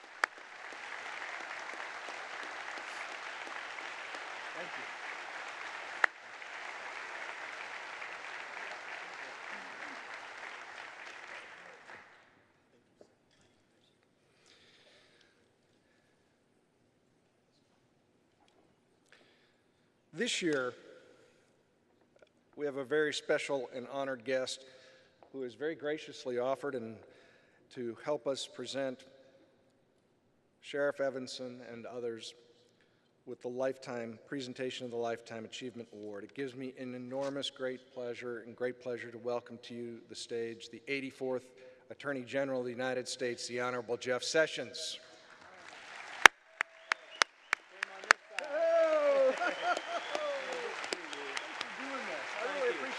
Thanks, man. Thank you. Look at this. Say thank you. Do me a favor. Do me a favor. The person that's going to be the award winner will be out in just a second, okay? You know, this is an award that represents the National Sheriff's Association and President Evanson's work across the country in talking to sheriffs. And what we've done is we've tried to recognize someone who has put their enormity of their life and support of law enforcement, also the rule of law, to work. When I travel, and I know the Sheriff Evanson does, we ask so many of you a simple question. Who is it that's worthy of recognition for their lifetime achievement to law enforcement? This year's awardee is someone whose time with law enforcement goes back to his earliest days as a law student and a lawyer in the United States Attorney's Office in Alabama.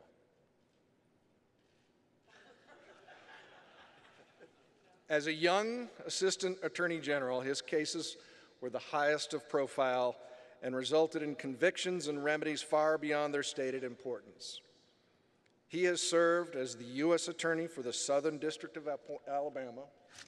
He was appointed by President Ronald Reagan, confirmed by the United States Senate.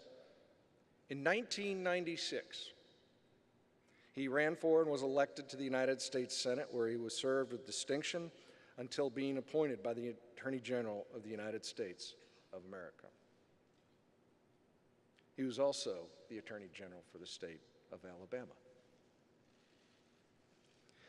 As a United States Senator, he sat on the Judiciary Committee, chaired multiple subcommittees in the Senate, and was a leading force for supporting law enforcement.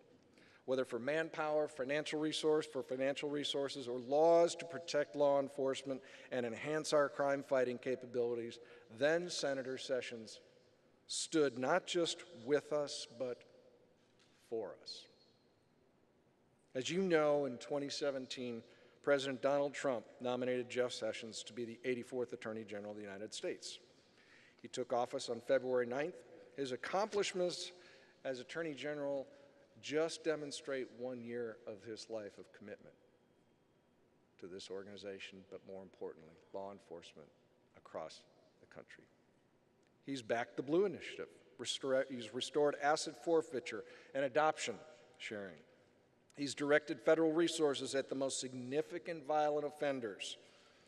He's helped advance forensic science. His success as Attorney General in representing us, forget the words, forget what I said. This is a man that I've come to know very well. It's not that he just supports law enforcement. It's not that he just supports the men and women in uniform. He supports so many things about this country. The single most important thing that he spends his days doing is supporting the cornerstone of our country's founders, the rule of law.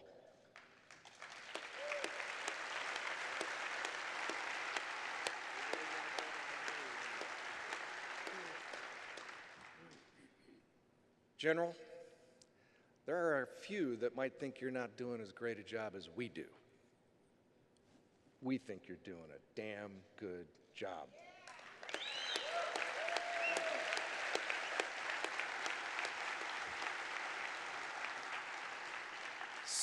Sir, I apologize for the ruse to bring you here to speak to us today, but this honor is not given lightly.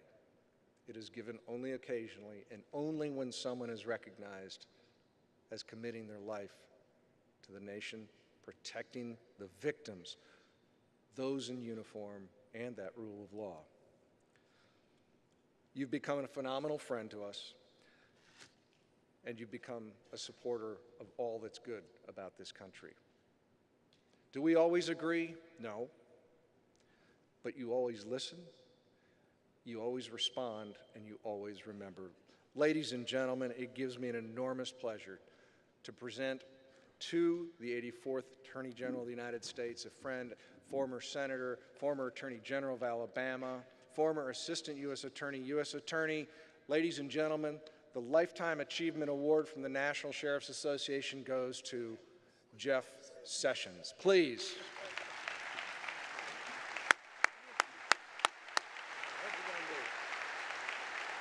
Wow.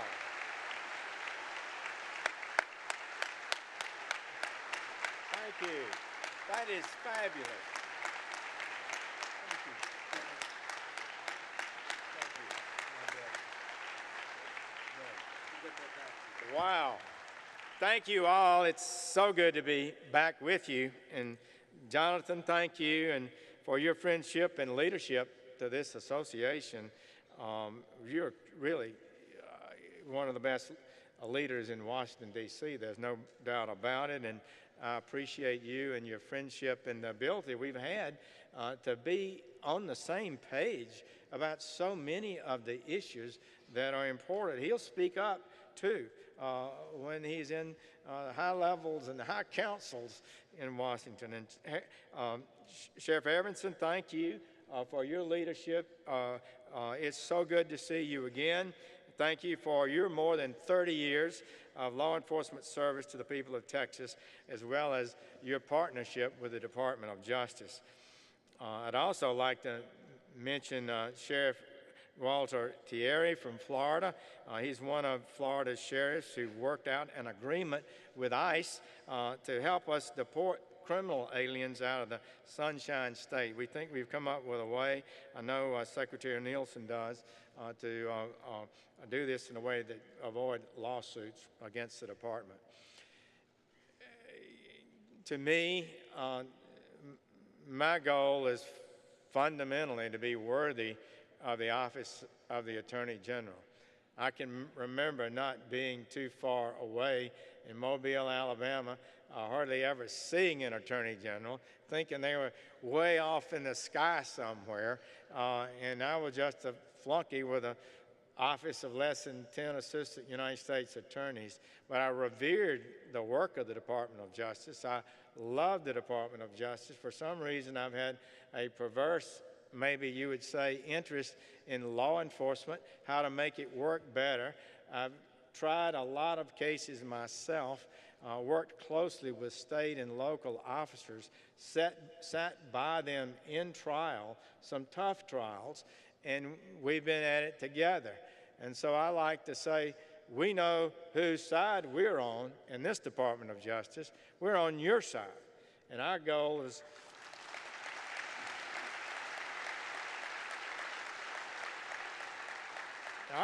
to make the nation safer and to make sure that people who violate our laws are punished. We can't have a society in which people commit crimes all over the place and nothing happens. They tried that in the 60s and 70s. Nobody here remembers it, but I do.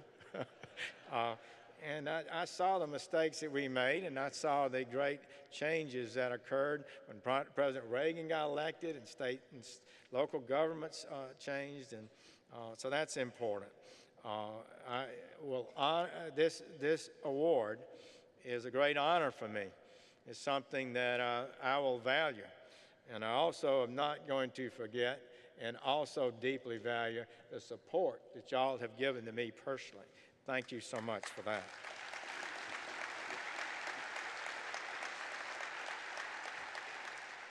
So with 20,000 members, 75 years of history, actually a lot more history than that, right? Anglo-American history, the great sheriffs who are elected by the people. You are really an important part of the entire law enforcement community. This is one of the oldest law enforcement groups in the country. Jonathan and I had some others last month have a roundtable on opioids. We're going to make progress on that. Your partnership, your base support is critical to that success. The overdose deaths have got to be reduced, and we're out there, we're determined to figure out a way to do it. This is not going to be easy, but we're going to do it. I'd also like to take a moment, before we get started, to remember Deputy Sheriff William Gentry, who served 13 years in Highland County Sheriff's Office in Florida. Last month, he gave his life in the line of duty. His loss is a reminder that law enforcement faces danger every day. You put yourselves in harm's way so the rest of us can live in peace. You are the thin blue line between life and death, between safety and lawlessness. It's just that simple. It's a difficult job, but when rules are fairly applied throughout our country, laws are consistently enforced, life is better. It's better for everyone, particularly, I would say, our poor and minority communities. They often need this the most. They don't live behind walled communities and houses. As my former boss, President Reagan, used to say, most serious crimes are the work by a relatively small group of hardened criminals. I think that remains true to this day. That's why we've got to be smart, fair about how we identify criminals and who we put behind bars and how long they serve. This association, Jonathan and your leaders, you've studied these issues for years. The whole law enforcement community has. Getting this issue right is important, extremely important. Lives are at stake. Now, I want to call your attention to something important. A few weeks ago, the Department of Justice's Bureau of Justice Statistics released a report that had been years in the making on recidivism rate of inmates released from state prisons in 30 states, a big report. It's the longest term study the BJS has ever done on recidivism, perhaps the largest. The results are clear, very important as we think about what policies to implement. The results, I think, are historic importance. It can help us remember who we are. And the reality is pretty grim. It's not what is worse than I thought it would be, frankly.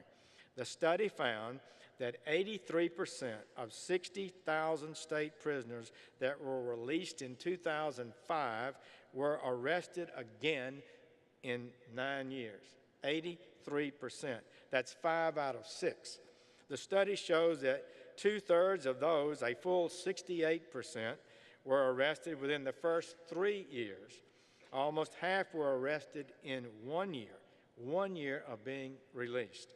The study estimates that the 400,000 state prisoners released in 2005 were arrested nearly 2 million times during the 9-year period, an average of 5 arrests each. Virtually none of these released prisoners were arrested merely for probation or parole violation. 99% of those arrested during the 9-year follow-up period were arrested for something other than probation or parole violation.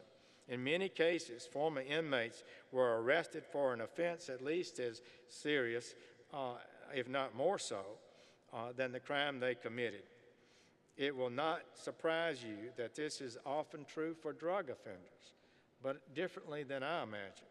Many have thought that most drug offenders are young experimenters or persons who made a mistake. But 77% of all released drug offenders were arrested for a non-drug crime within 9 years, and presumably many were arrested for drug crimes also. Importantly, nearly half of those arrests were for a violent crime. We can't give up. I support drug courts and treatment for the addicted and that kind of thing, but we need to know that this is a serious problem, that public safety is at stake.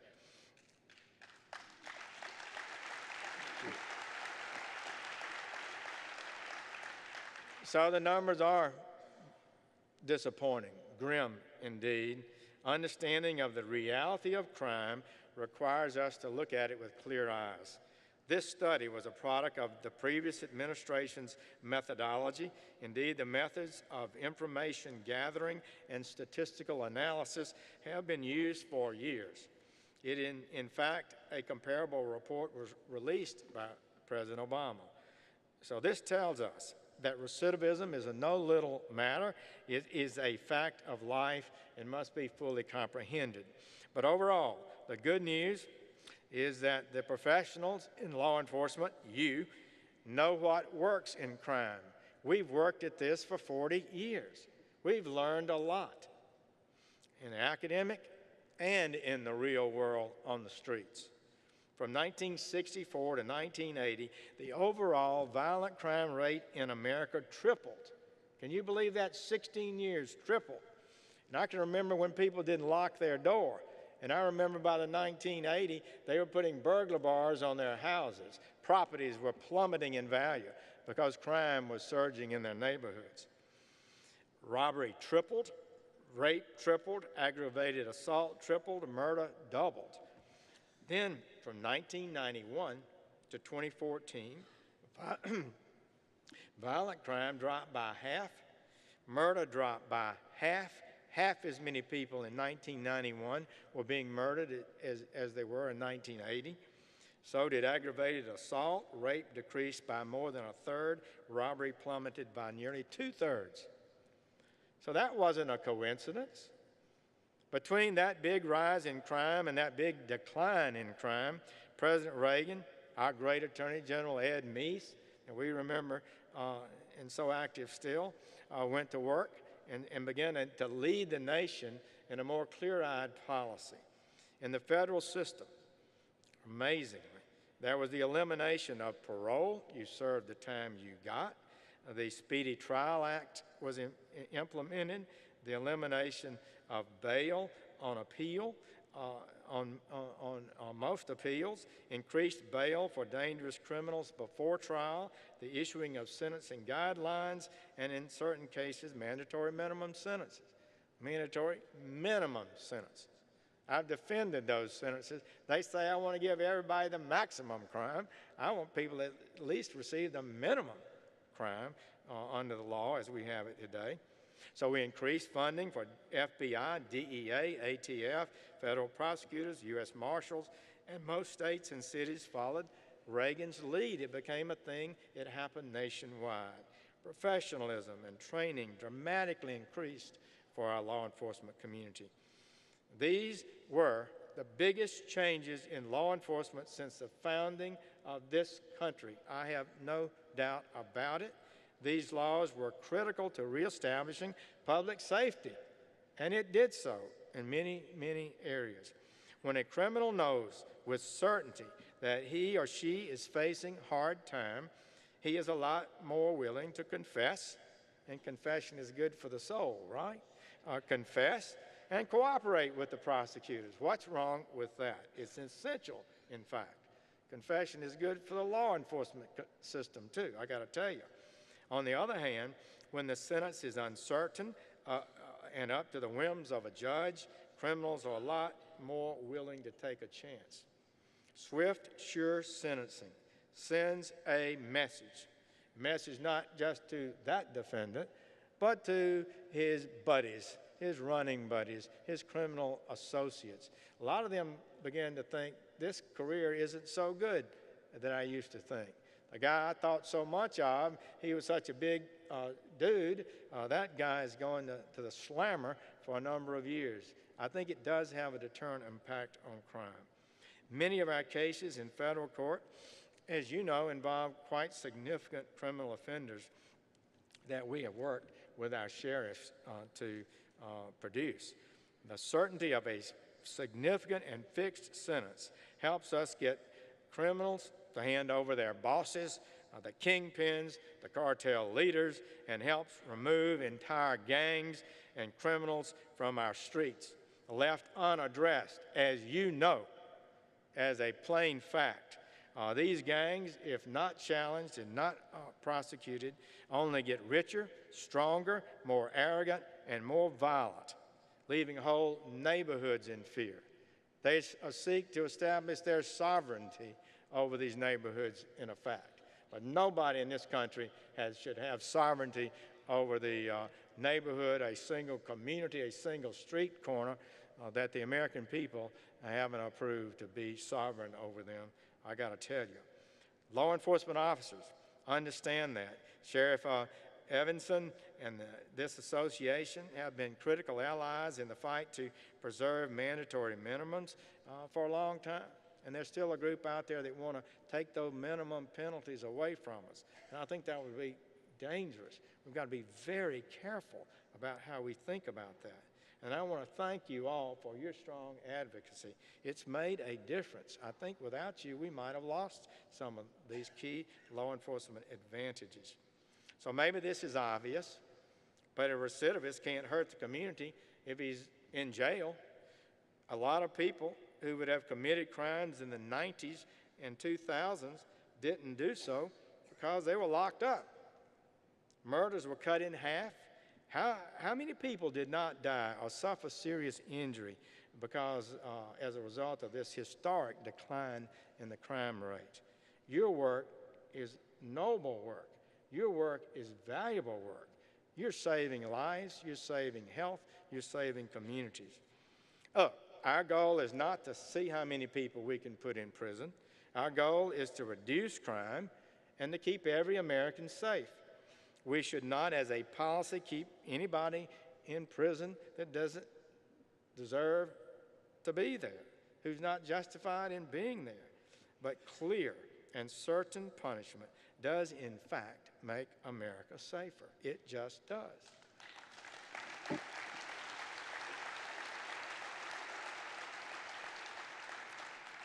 The day I was sworn in as Attorney General, President Trump sent me an order.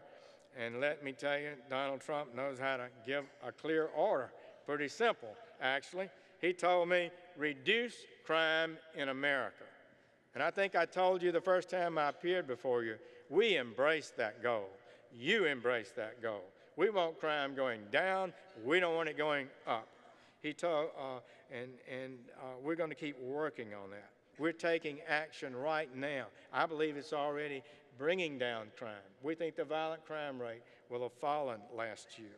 In 2015 and 2016, though, the overall violent crime rate went up by nearly 7%. Robberies went up, assaults went up nearly 10%, rape went up by nearly 11%. Shockingly, murder increased by more than 20% in 15 and 16 alone. So our goal is to act. President Trump is having none of this. He said, bring down crime, make this country safe, and that's what we all believe in, and that's what we intend to do. Improve professionalism in all areas of law enforcement. Some excellent legislation were big factors in reducing crime before. Congress helped us then. We need some help now from Congress. One of the most important laws that President Reagan signed was the Armed Career Criminal Act. It requires a minimum 15-year sentence, many of you probably know, for felons caught with a firearm after their third robbery or burglary or violent crime conviction. These are not so-called low-level nonviolent offenders who are being picked on. These are criminals who've committed multiple serious offenses, dangerous recidivists. In 2015, after 30 years on the books, one critical line of law was struck down by the Supreme Court as being too vague, the definition really of violent crime.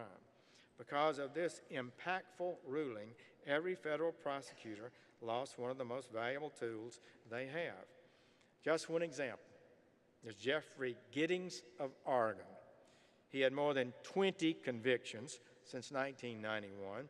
He was let out of jail after the court ruling, and only 18 days later shot a police officer, held up 2 fast food employees, held them hostage. He was now been sentenced to another 30 years in prison. And the last thing he did before being put back in jail was to lash out in a tirade of profanity at the police. That officer should never have been out. That officer should never have been shot. That defendant should never have been out. More than 1,400 criminals, each convicted of 3 felonies, have been let out of jail in 3 years since the court ruling. And so far, of that 1,400, 600 have been rearrested again. On average, these 600 criminals have been arrested 3 times since 2015. A majority of those who have been out of prison for just 2 years have already been arrested again. A majority of them. Here in Louisiana, nearly half of the released Armed Career Criminal Act offenders released because of this court ruling have already been rearrested or returned to federal custody. These numbers are staggering, but they still likely are an underrepresentation, are they not, of this illegal activity.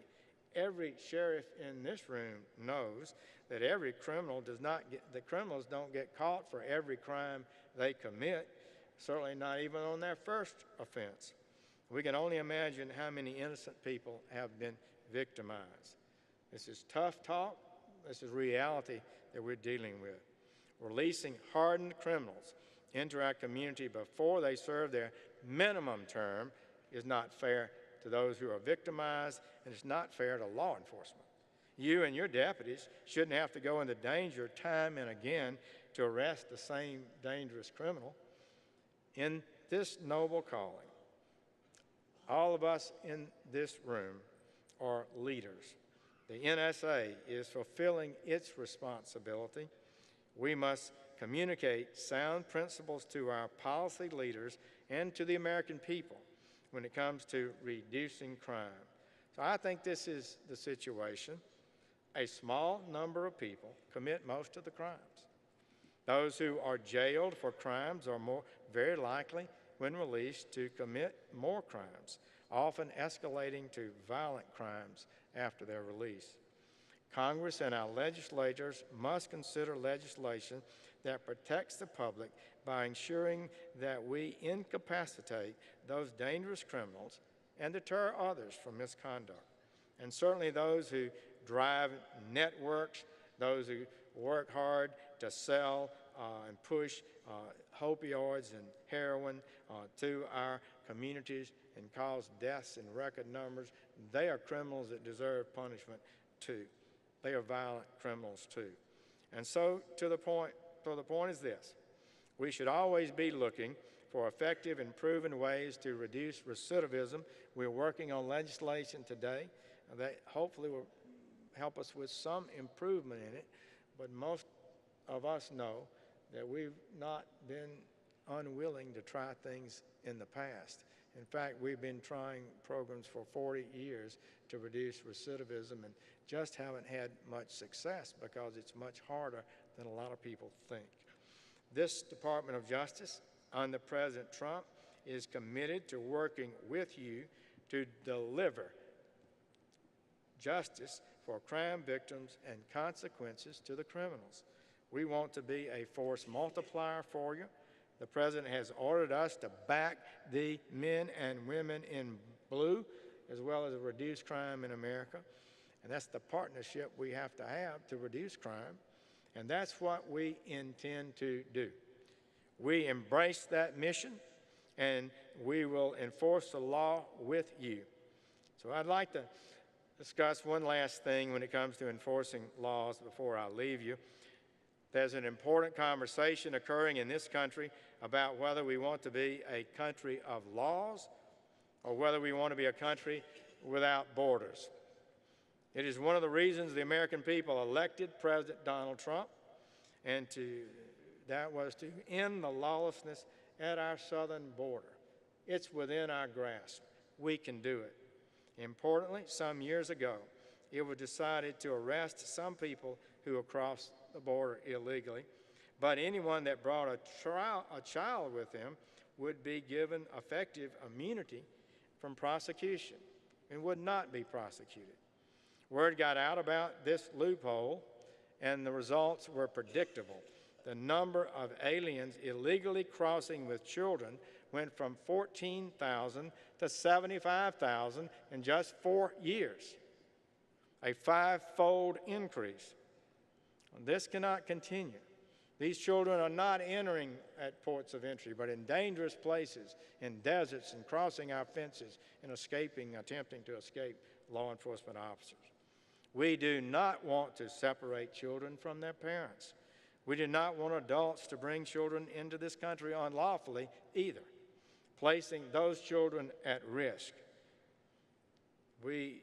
But we do have a policy of prosecuting adults who flout our laws to come here illegally instead of waiting their turn or claiming asylum at any of our ports of entry. They can go to our ports of entry if they want to claim asylum, and they won't be arrested.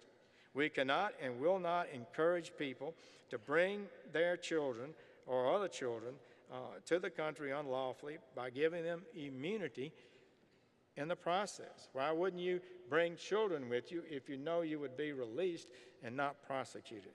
After the policies of the last 8 years, we had hundreds of thousands of unaccompanied minors. These are people, children, young people that came without adults and their parents, coming through our borders, which has led to a resurgence of the violent MS-13 gang terrorizing high schools and even middle schools in Maryland and Long Island. I visited Islip, New York.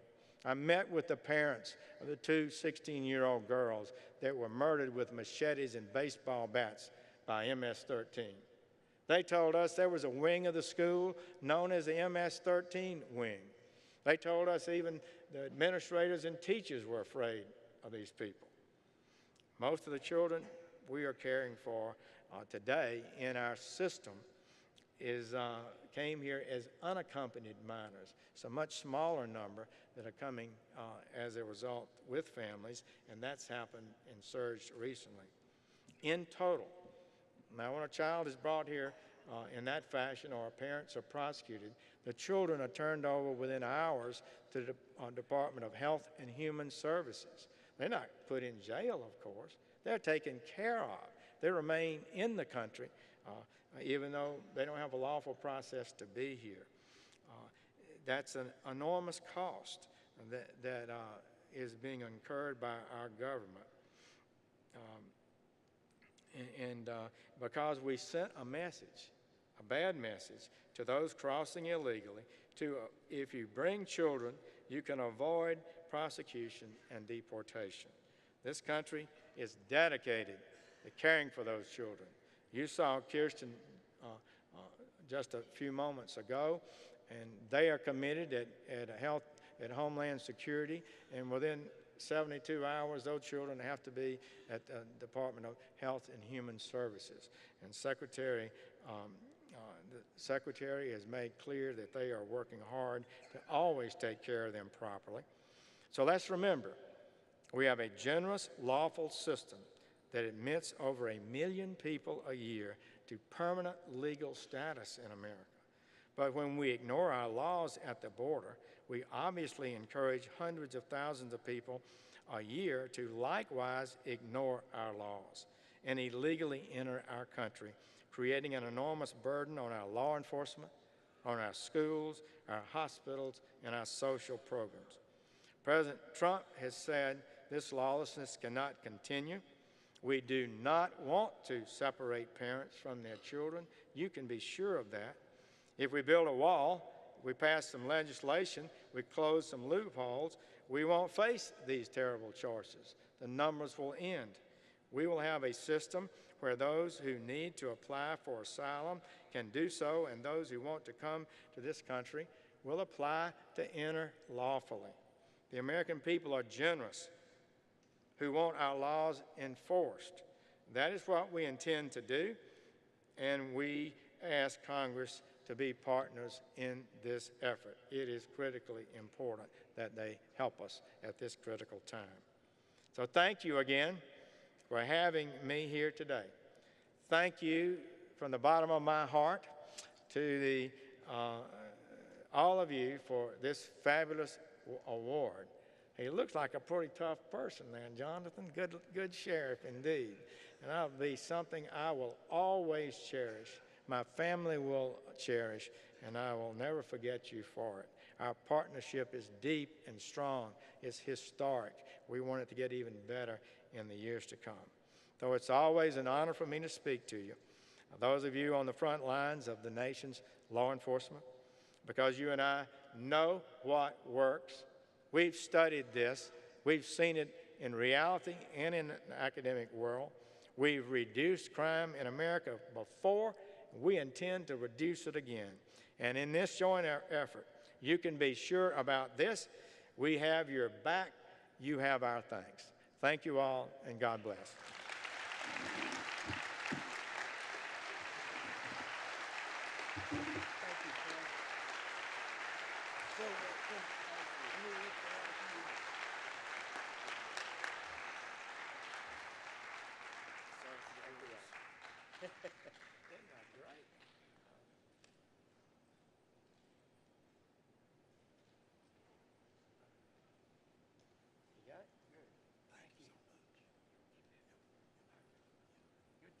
Thank you all.